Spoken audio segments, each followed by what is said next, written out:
सब लोग सावधानी से कथा सुनो, कोई आए कोई जाए, आप तो बस भाव से सुनो कथा।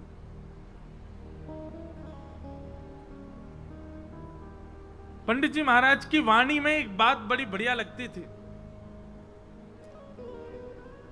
पंडित जी से किसी ने निवेदन किया कि पंडित जी, ठाकुर जी बहुत पीड़ा दे रहे हैं, ठाकुर जी बहुत परीक्षा ले रहे हैं, ठाकुर जी जीवन में बहुत संकट दे रहे हैं, आप कछु आज्ञा करो, कहा करूं, जो काम करूं सब बिगड़ जाए, घर परिवार में कछु बन नहीं रहे हो, पत्नी मान नहीं रही है, बच्चा सुने ना है, हे पंडित जी महाराज कछु आज्ञा करो। पंडित श्री गया प्रसाद जी महाराज आज्ञा देते हुए कितनी अच्छी बात कहते, बोले अरे भैया, ब्रजभाषा में ही बोलते, बोले जे कन्हैया है ना, जाको खेलवे को बड़ो मन करे, सोचे हमारे संग खेल खेलो करे। कभी पत्नी को उठाए दे, कभी बालकन को उठाए दे, कभी काम बिगाड़ दे, जाके हम सबरे खिलौना है, जे हमारे संग खेल है। लेकिन भैया या बात से दुखी मत हो कि ठाकुर जी खेल काहे को रहे, बल्कि ठाकुर जी से प्रार्थना करो, जितनो मन चाहो ठाकुर जी उतनो खेलो, पर खिलौना बदलना नहीं चाहिए, मैं ही रहूं आपको खिलौना, खूब खेलो।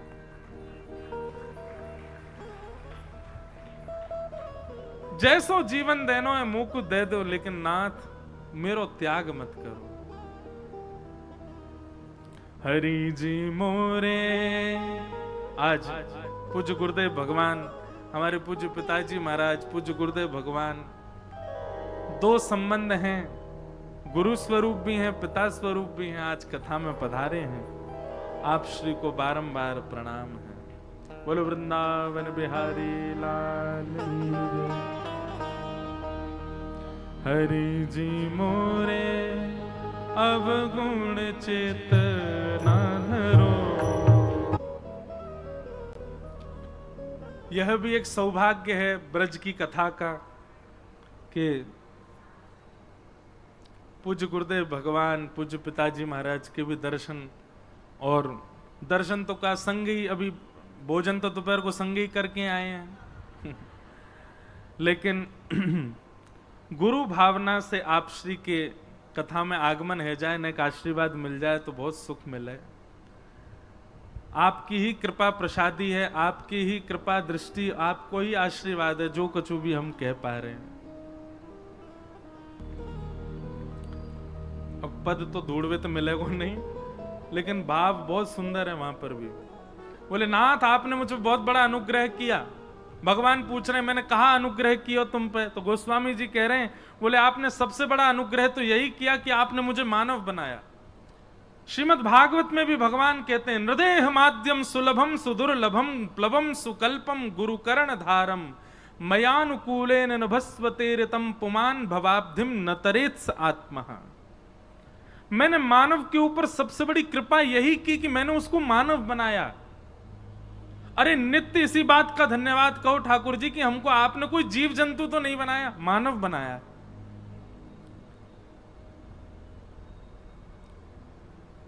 गोस्वामी जी का वो पद बहुत सुंदर है, उसमें गोस्वामी जी कहते हैं आपने बहुत बड़ी कृपा की कि अत्यंत दुर्लभ मानव शरीर मुझको प्रदान किया। पर ठाकुर जी हम एक अनुग्रह और आपसे चाहते हैं, एक अनुग्रह और कर दो। भगवान कह रहे हैं अब क्या चाहिए?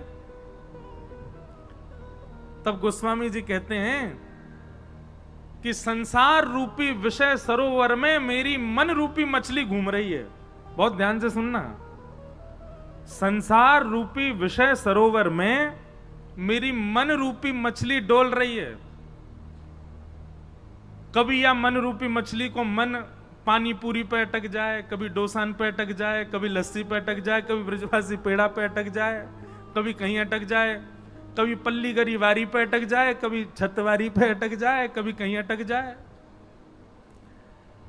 हे ठाकुर जी हमारी मन रूपी मछली संसार रूपी विषय सरोवर में घूम रही है। भगवान बोले तो हम क्या करें? बोले जिस प्रकार मछली पकड़ने वाला एक बांस में धागा डाल करके सरोवर के तट पर आकर के बैठता है और उस धागे में एक एक कुछ सामग्री लगा करके उसको नदी में फेंक देता है, सरोवर में फेंक देता है, और फेंक करके मछली पकड़ने की प्रतीक्षा करता है, बैठ करके खड़ा रहता है वहीं पर ही।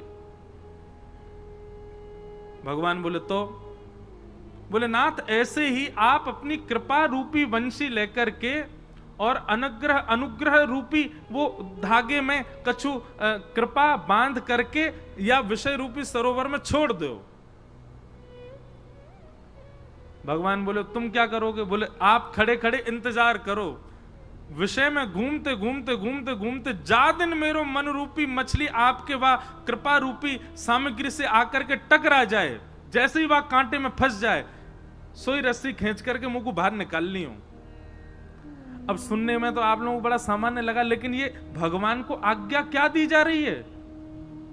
आप आकर के सरोवर पर इस विषय रूपी नदी में कृपा रूपी डोर से अनुग्रह रूपी रस्सी डाल करके बैठे रहो, प्रतीक्षा करो। मैं यत्न नहीं करूंगा आपके पास आने का, आप बस कृपा रूपी रस्सी डाल के बैठे रहो। काओ दिना गलती से मैं टकरा जाऊं सो मुंह को बाहर निकाल लिया।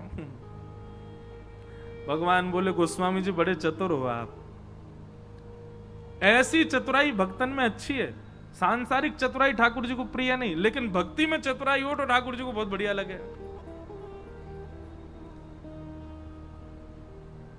तो हम किस विषय पर चर्चा कर रहे थे? अर्जुन।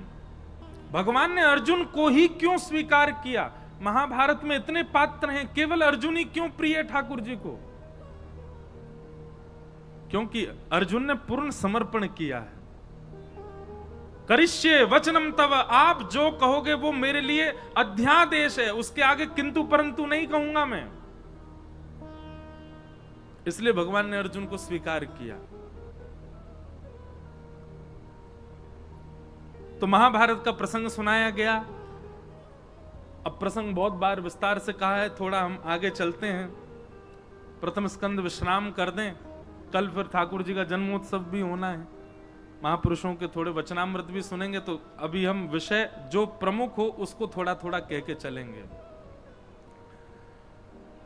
महाभारत का युद्ध विश्राम हो गया,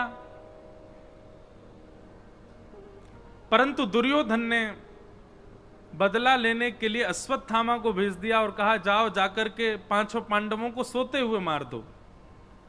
सोते हुए 5 पांडव तो नहीं मार पाया, पर द्रौपदी के 5 पुत्र उसी शिविर में सोए थे, उसको लगा अंधेरे के कारण 5 पांडव ही हैं, निर्दोष बालक मार दिए द्रौपदी के, जिसके कारण अश्वत्थामा को बंदी बना करके भगवान की आज्ञा मान करके अर्जुन ने उसके आधी दाढ़ी मूछ शिखा छेदन करके मणिम जहार मूर्धन्यम, उसकी मणि को निकाल लिया और उसको छोड़ दिया। क्योंकि ब्राह्मण था, भगवान ने मना किया, ब्राह्मण है इसको मारना नहीं। अब इस विषय पर हम थोड़ा विस्तार करते हैं कथा में कि अगर भगवान मना कर रहे हैं ब्राह्मण को नहीं मारना चाहिए, तो फिर खुद ने रावण क्यों मारा? भगवान मना कर रहे हैं ब्राह्मण को नहीं मारना चाहिए, तो स्वयं ने नृसिंह रूप में हिरण्यकश्यप क्यों मारा?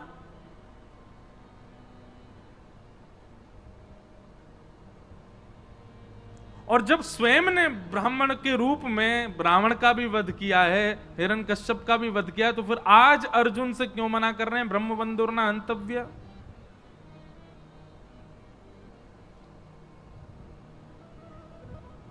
अब विषय तो बहुत बड़ा है, पर सूक्ष्म में कहूं, व्यक्ति 2 रूपों से अपना प्रस्तुतिकरण करता है। सब लोग बहुत सावधानी से सुनिएगा। एक तो जन्म से पता चलता है कि वो कौन है, और एक कर्म से पता चलता है कि वो कौन है। जन्म और कर्म ये दोनों प्रमाणित करते हैं कि वो कौन है।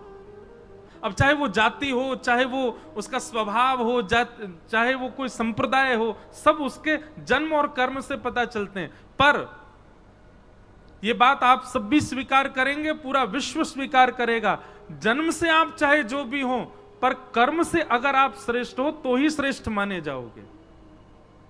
बात सही है कि नहीं है?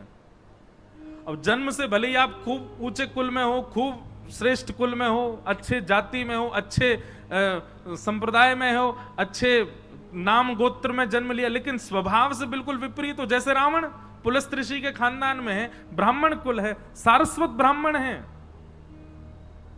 और विस्तार तो और क्या क्या है ये सब तो सब विद्वान जाने, पर स्वभाव आज तक जलाया जाता है। रावण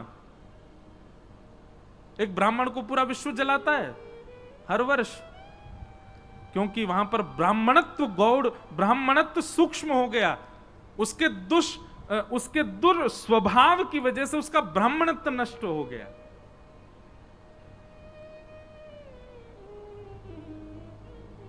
जन्म से और कर्म से हमारा स्वरूप पता चलता है। रावण भले ही ब्राह्मण है, लेकिन रणभूमि में शस्त्र हाथ में लेकर के खड़ा है, और शस्त्र धारण करने का अधिकार क्षत्रिय का है। और रणभूमि में, क्षमा कीजिए, सामने जो आएगा वो शत्रु है, उसकी मृत्यु तो निश्चित है।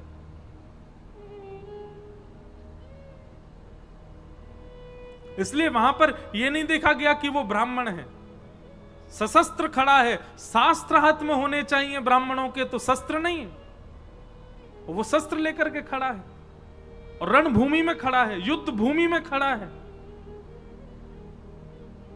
और उसके बाद एक पर स्त्री को बंधी बना करके अपहरण करके खड़ा है, पूर्ण रूपेण अपने ब्राह्मणत्व का नाश कर दिया है।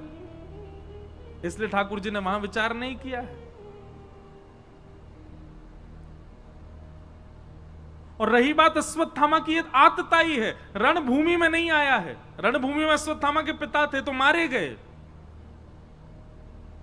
ये तो छिप करके एक कायरों जैसा काम कर रहा है।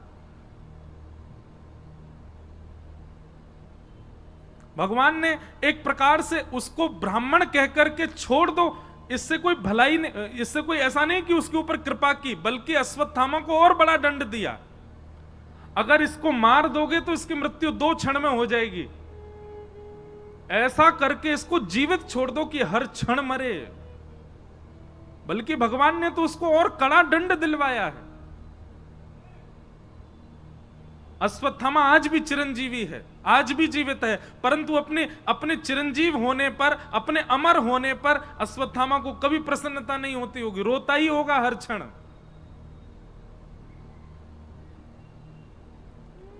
भगवान ने कहा बालकों के हत्यारे को अर्जुन मृत्यु दंड मत दो, ऐसा दंड दो कि हर क्षण मृत्यु के समान कष्ट हो और वो मरे भी ना। और वो दंड भगवान ने दिलवाया। और रही बात, एक मेरी बात आप बहुत ध्यान से सुनिएगा, कई जगह ब्राह्मणों के लिए थोड़ा पक्ष आता है कि उनको ऐसा नहीं, उनके प्रति ऐसा, तो कई लोग बोलते हैं महाराज जी उनके पक्षपाती हैं क्या भगवान?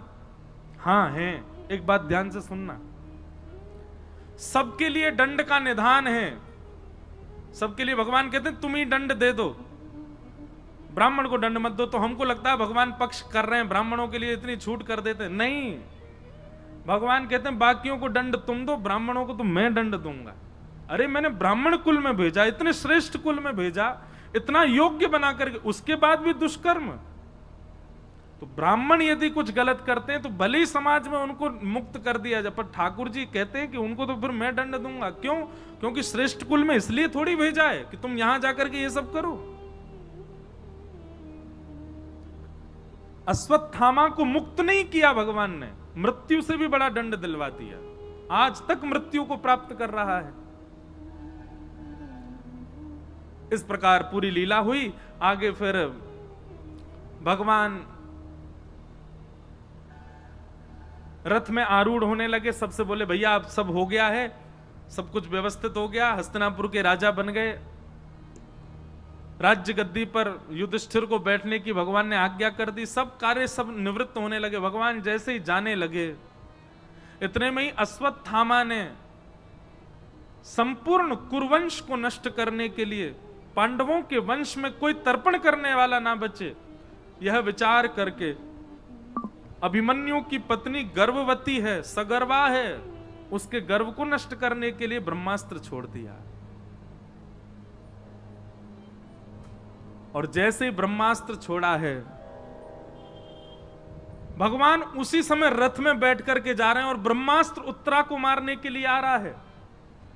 उसी समय दोनों भुजा उठा करके ठाकुर जी की ओर दौड़ती है उत्तरा कि पाहि पाहि महायोगिल देव देव जगतपते नान्यम तद्भयं पश्ये यत्र मृत्यु परस्पर। दोनों भुजा उठा करके पूर्ण समर्पण की भावना से ठाकुर जी की ओर दौड़ी है। हे जगतपते मेरी रक्षा करो। जैसे ही दोनों भुजा उठा करके भगवान की ओर दौड़ी, वहां युधिष्ठिर भी खड़े हैं, वहां अर्जुन भी खड़े हैं। अरे उत्तरा के खास ससुर जी हैं अर्जुन, अभिमन्यु की पत्नी है। अपने ससुर जी के पास नहीं गई, युधिष्ठिर राजा हैं, राजा के पास नहीं गई, किसी के पास नहीं गई, सीधे भगवान के पास गई है। और मानो सबको यह बता दिया कि रक्षक तो केवल और केवल यही हैं, द्वारिकाधीश जगतपति। पति शब्द का अर्थ क्या होता है? रक्षक। ये जगत रक्षक हैं।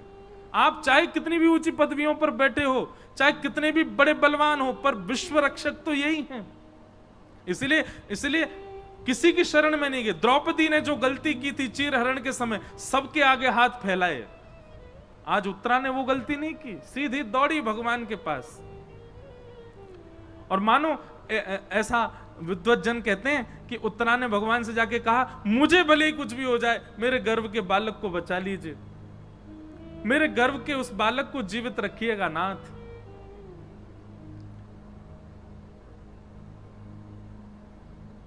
उत्तरा के इस पूर्ण समर्पण को देख करके भगवान एक रूप से तो बाहर हैं, श्रीमद् भागवत जी में वर्णन है, दूसरे रूप से अंगुष्ठ मात्र नहीं, अंगुष्ठ में जो ये नख है, इतना बड़ा स्वरूप धारण किया ठाकुर जी ने।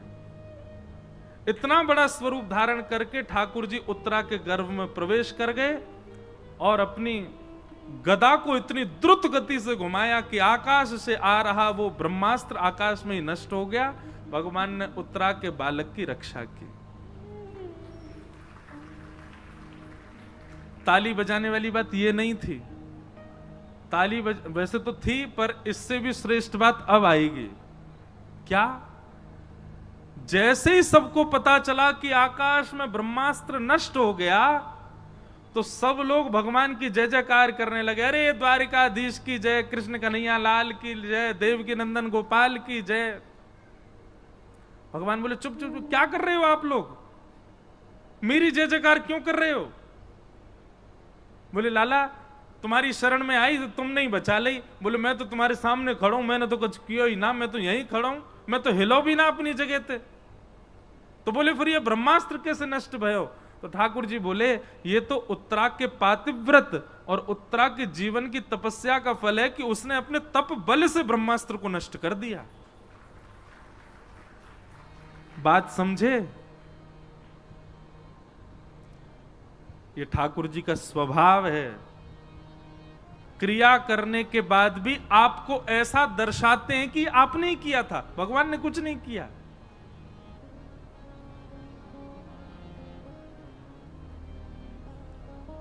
पूरी लीला कर दी भगवान ने, उत्तरा के गर्भ में प्रवेश करके रक्षा कराए ठाकुर जी। पर बाहर क्या कह रहे हैं सबको? अरे नहीं नहीं, उत्तरा की जय जयकार करो, इसके पातिव्रत बल ने, इसके जीवन भर की तपस्या ने, इसके सत्कर्मों ने इसकी रक्षा की है। ये ठाकुर जी का स्वभाव है। करते सब वो ही हैं, पर हमको ऐसा आभास करवाते हैं, हमको ऐसा अनुभव कराते हैं, ओहो मैंने बहुत पढ़ाई करी थी इसलिए मैं पास हो गया, मैंने बहुत मेहनत करी थी इसलिए मुझे ये वस्तु प्राप्त हो गई, मैंने बहुत धन कमा करके घर बना दिया, मैंने ये प्राप्त किया, मैंने वो प्राप्त किया। ठाकुर जी तो मंद मंद मुस्काते हैं, बढ़िया है, अपने ऊपर ही लेता रहे सबरी बात। करने वाले सब ठाकुर जी। हमारा स्वभाव बिल्कुल ठाकुर जी से उल्टा है। ठाकुर जी हमेशा करके क्रेडिट दूसरों को देते हो। हमारा स्वभाव कैसा? दूसरों कर जाए तो वहां में क्रेडिट स्वयं लेवे को प्रयास करें, हमको मिले। कोई घर का सदस्य कहते आज सब्जी बहुत अच्छी बनी थी मां, इतने में पिताजी कह रहे हैं लाया तो मैं ही था दुकान से। भले ही मेहनत माने करी, कछु करी, लेकिन कहीं से भी हमको क्रेडिट मिलना चाहिए। अरे भैया कथा बहुत जोर की भाई मथुरा में। अब सब लोग कहें अरे वाह, वो व्यवस्था तो मैंने करवाई थी, पंडाल तो मैंने बनवाया था, पीछे का बैकड्रॉप तो मैं चूज करके लाया था। नहीं करना है ऐसा। सारे लॉयंस क्लब वाले लोग सुनो, कथा खूब आनंद से हैजाबा के बाद कईयों का सब द्वारिकाधीश करके गए, भैया हम तो माध्यम है जो हमने ना कियो है। हमारी सामर्थ्य नहीं, हमारे बल में नहीं, हमारे वश में नहीं। और मैं भी यदि यूं सोचूं, ओहो मेरी कथा सुन के देख ये भगत बन गो, मेरी कथा सुन के यानी मांस छोड़ दियो, मेरी कथा सुन के, ठाकुर जी कहेंगे दारी के तू ऊपर आते हुए बताऊंगा, तेरी कथा ते भयो सब ठाकुर जी कर रहे हैं, मैं और आप तो हम सब तो माध्यम हैं। ये क्रिया क्रियान्वित ठाकुर जी से होती है। भगवान ने उत्तरा का मान बढ़ा दिया सबके सामने, परंतु यह लीला दूर खड़ी खड़ी कुंती देख रही थी। कुंती समझ गई, बोले कि ओहो, सब करके और पूरा मान दे दिया उत्तरा को। और भगवान बोले अब भैया उत्तरा में व्यस्त हो, सबको व्यस्त कर दिया उत्तरा में। सब कहने लगे अरे उत्तरा तेरे भजन बल ने देख ब्रह्मास्त्र नष्ट कर दियो, तेरे आत्म बल ने देख ब्रह्मास्त्र नष्ट कर दियो, सब व्यस्त हो गए। भगवान बोले अब सब लोग लगो, हम जा रहे हैं द्वारिका। जैसे ही रथ में आरूढ़ हुए, कुंती सामने आ गई, रथ रोक लिया, बोले नीचे आओ, हमसे मिलके जाओ। भगवान पुनः उतर करके आए और कुंती जी ने यहां पर भगवान की एक स्तुति गाई है। अब स्तुति तो बहुत सुंदर है, बहुत विस्तृत है, बहुत अद्भुत है, पर एक भाव बहुत ध्यान से सुनना। संपूर्ण स्तुति गाने के बाद में कुंती भगवान से कहती है कि विपद संतु न सस्व तत्र तत्र जगद्गुरो भवतो दर्शनम यत् स्यात् अपुनः भव दर्शनम। बहुत सावधानी से सुनो सब लोग। अभी तक हम भी और सब जगह यही बात प्रचलित है कि कुंती ने भगवान से दुख मांगा, पर कुंती भगवान से क्या मांग रही है? विपत्ति।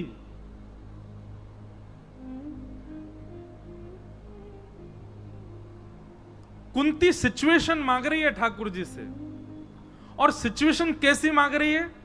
बोले भवतो दर्शनम यत् स्यात्। जिस सिचुएशन से, जिस वातावरण से मेरी आपके दर्शन करने की इच्छा प्रकट हो, वैसी सिचुएशन, वैसा वातावरण मुझको दीजिए नाथ।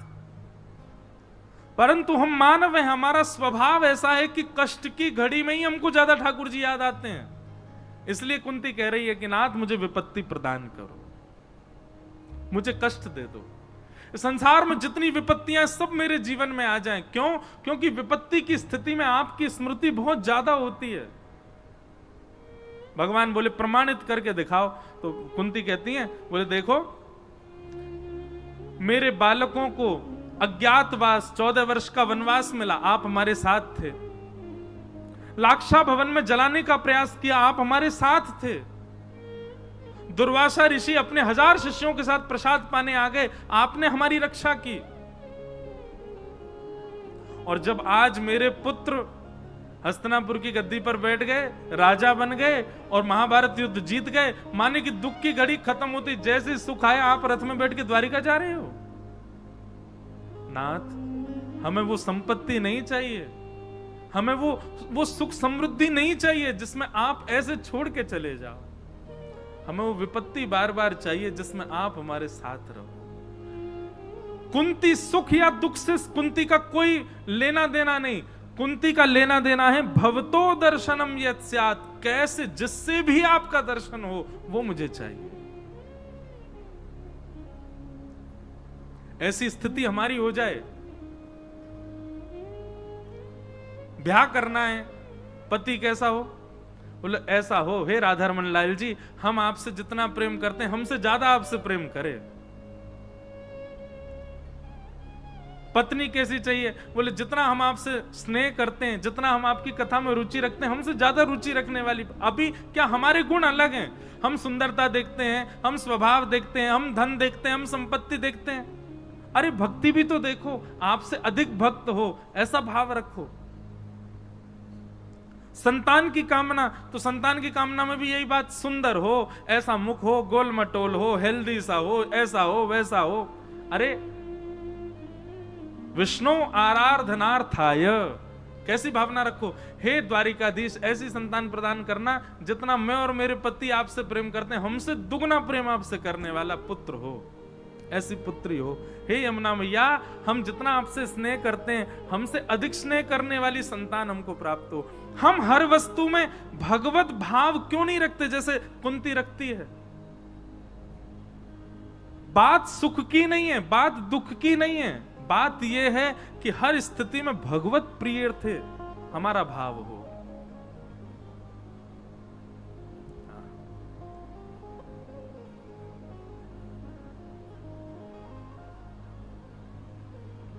कुंती ने भगवान की स्तुति गाई और स्तुति गाने के पश्चात भगवान के श्री चरणों में प्रणाम किया।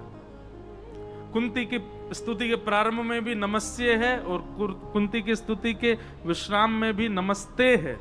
नमः दोनों भावों में नमस्कार करते हुए हमको मानो कुंती बता रही हैं कि आप केवल ठाकुर जी को प्रणाम कर सकते हो, इसके अतिरिक्त आप कुछ नहीं दे सकते ठाकुर जी को। इस प्रकार कुंती की स्तुति हुई। भगवान कुंती से मिलकर के जैसे ही रथ में आरूढ़ होकर के जाने लगे तो फिर युधिष्ठिर रोने लगे। भगवान समझ गए युधिष्ठिर के मन में क्षोभ है, तो युधिष्ठिर के क्षोभ को दूर करने के लिए भगवान उनको भीष्म पितामह के पास लेकर के गए। भीष्म पितामह ने पांचों पांडवों को ज्ञान उपदेश किया और तत्पश्चात भगवान की मधुर स्तुति गाई, जिसे हम भीष्म स्तुति कहते हैं। इतिमतिरुपकल्पिता वितृष्णा भगवत सात्वत पुंगवे विभुम्ने स्वसुखमुपगते क्वचिद् विहर्तुं प्रकृतिमुपेयुषि यद्भव प्रवाह त्रिभुवनकमनं तमालवर्णं रविकर गौरवराम्बरं दधाने वपुरलककुलावृताननाब्जं विजय सखेरतिरस्तु मे नवद्या। एक बात हमारी बहुत ध्यान से सुनना, भीष्म पितामह के द्वारा गाई गई जो भीष्म स्तुति है, यदि कोई व्यक्ति इस भीष्म स्तुति का नित्य पाठ करे, भीष्म स्तुति का नित्य पाठ करे तो उसको एक भाव की प्राप्ति होगी और वही भाव दुनिया को चाहिए। क्या? अंते नारायण स्मृति। भीष्म स्तुति नित्य गाने का यह प्रभाव होगा कि अंतिम समय जब भी आने वाला होगा, ठाकुर जी का एक क्षण के लिए ही सही दर्शन निश्चित होगा। यह भीष्म स्तुति का प्रभाव है, क्योंकि भीष्म पितामह ने अपने अंतिम क्षण में ही इसको गाया है।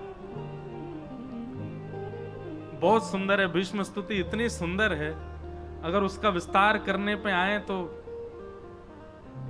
पूरा दिन निकल जाए। तो कल कृष्ण जन्म भी है, परंतु भीष्म पितामह की स्तुति का एक श्लोक हम सुन लेते हैं बस। ललित गति विलास वल्गुहास प्रणय निरीक्षण कल्पितो रुमान कृतमनुकृतवत्य उन्मदान्धा प्रकृति मगन किलयस्य गोपवध्व। सब लोग इधर देखो, सावधानी से सुनो।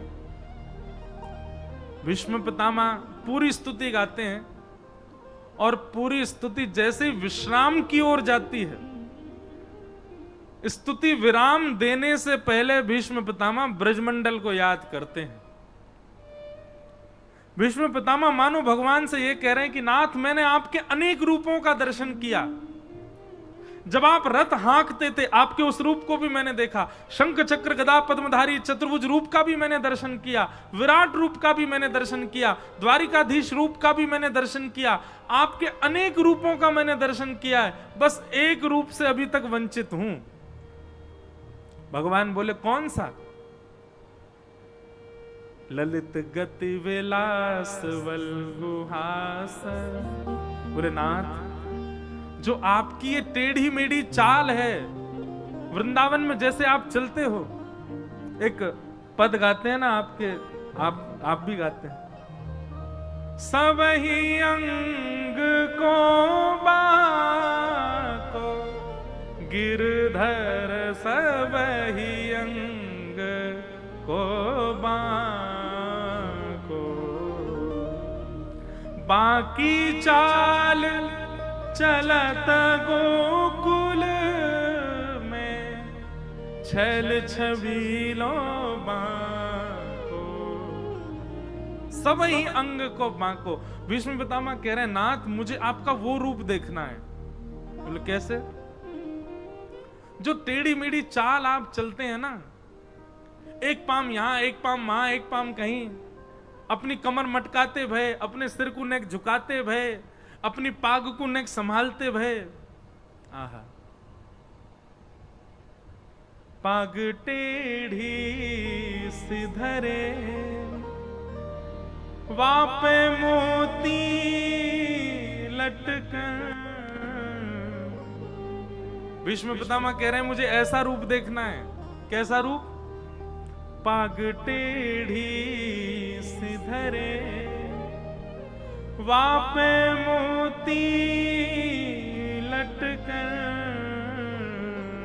पाग टेढ़ी सिधरे वापे मोती लटकन। सब लोग गाओ, नेत्र बंद करके अनुभव करो कैसे लग रहे हैं ठाकुर जी।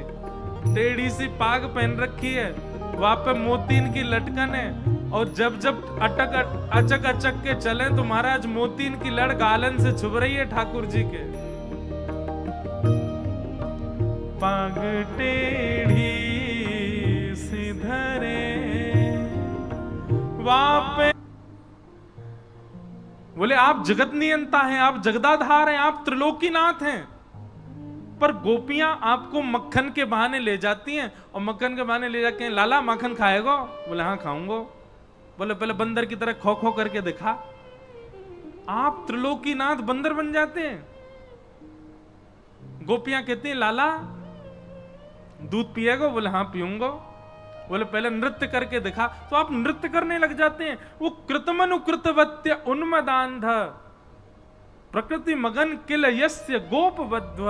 उन गोपियों की बात मान करके आप अपने प्रभुता छोड़ करके नाथ इस प्रकार उनके कही गई उनकी मन की भावना को आप कृत्य करने लग जाते हैं। मुझे वो रूप आपका देखना है।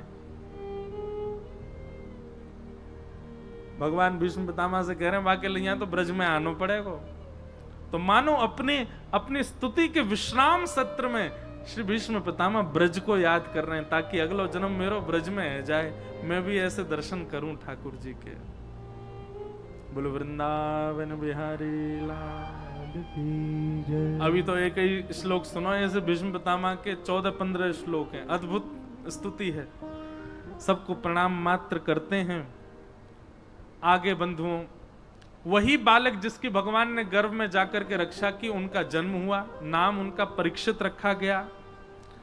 ब्राह्मणों ने आकर के परीक्षित जी की जन्मपत्री बनाई और सारे उनके गुण बताए, लेकिन युधिष्ठिर जी के पूछने पर ब्राह्मणों ने यह भी बता दिया, तक्षकात आत्मनो मृत्युम द्विज पुत्रोपसर्जत प्रपत्स्यत उपश्रुत्य मुक्त संग पदम हरे। तक्षक सर्प के डंसन से आपके इस बालक की मृत्यु होगी। इस बात को सुनकर के थोड़े घबरा गए। अर्जुन बहुत महीने बाद लौट करके द्वारिका से आए। अर्जुन ने आकर के बताया कि वंचितो हम महाराज हरिणाम बंधु रूपिण। भगवान अपनी लीला पूरी करके चले गए। यह खबर सुनते ही पांडवों ने परीक्षित, छोटे से परीक्षित को राज्य गद्दी पर बिठा दिया और स्वयं पांचों पांडव स्वर्गारोहण को चले गए। तो फिर परीक्षित जी किसके आश्वासन में रहे? भागवत जी में स्पष्ट वर्णन है कि भैया ब्राह्मणों ने परीक्षित जी को पाल पोस करके राजपाट आदि सब दिखाया, सिखाया। द्विजवर्य शिक्षया स्पष्ट लिखा है, ब्राह्मणों ने शिक्षा प्रदान की परीक्षित जी को। परीक्षित जी धीरे धीरे बड़े हुए, आपका विवाह हुआ, जन्मेजय आदि पुत्र हुए। एक दिन दिग्विजय के समय आपको कलयुग मिला, उस कलयुग को आपने 5 स्थान प्रदान किए। द्यूतम पानम स्त्रियः सूना यत्रा धर्मस् चतुर्विधः पुनश्च याचमानाय जात रूप मदात प्रभो। 5वां स्थान, बंधुओं, ये 5 स्थान है कलयुग के, ध्यान पूर्वक सुनो। जुआ, द्यूतम, पानम मदिरा पान, भक्ष भक्ष सेवन, पर स्त्री पर पुरुष संग, हिंसा, क्लेश, लड़ाई झगड़ा मारकाट, और 5वां स्थान है बिना मेहनत के अनीति से कमाया गया धन। इन 5 स्थानों में कलयुग निवास करता है।